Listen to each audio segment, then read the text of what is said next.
As Florida rescuers frantically look for signs of life at the site of the building collapse, we learn an engineering firm hired to inspect the building warned about major structural damage 3 years ago.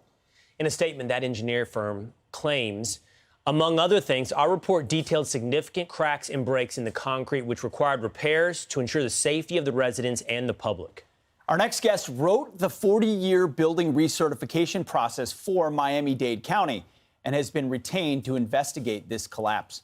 Structural engineer John Pistorino joins us now. John, thank you so much for being here. I mean, nobody knows this more than you. So when you see that there was major structural damage 3 years ago, does that phrase mean that a building like this could be compromised this badly? Well, I would think that as engineers, when we do these kinds of inspections, that we have a specific protocol for that. And when we begin to find things that are very problematic, we certainly advise the association. But when anything is so of concern, we also have an obligation to advise the building official as well, because the building official is the person that has the police power to take action in terms of either evacuating a building or retaining another engineering firm to confirm what is happening over there and what the severity is. But as engineers, our obligations are to make sure that everyone that is required to be informed.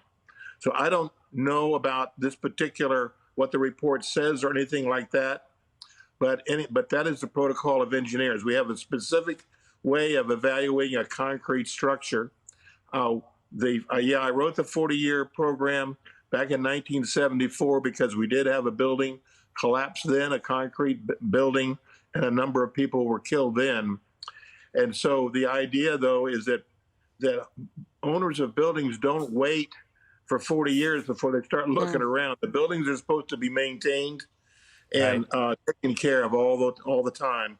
The 40 years is just something that building officials can have some kind of confidence in, John, at that time. As you look at this, John, you understand the process of recertification. You understand what a building is going through when it's going through inspection, and you see the video that we have all seen. And I understand you're not there right now sifting through the evidence. But when you look at this, what do you think happened there? Well, that's one of the mysteries. This is something that just doesn't occur. So I don't think anyone can state or know what happens until we get into the actual detailed investigation once the site has been turned over to engineers so we can get in there. We have a specific protocol of how to go about investigating a collapse like this, but I would not even want to begin to speculate or guess what might have happened here. Well, John, in light of what you're saying, Governor Ron DeSantis of Florida has said that he wants to have an audit on all the buildings that are over 40 years old in that area. Do you think that's a good idea? Well, yes. I mean, that's already part of the law. I mean, of our criteria of both Dade and Broward County, for sure.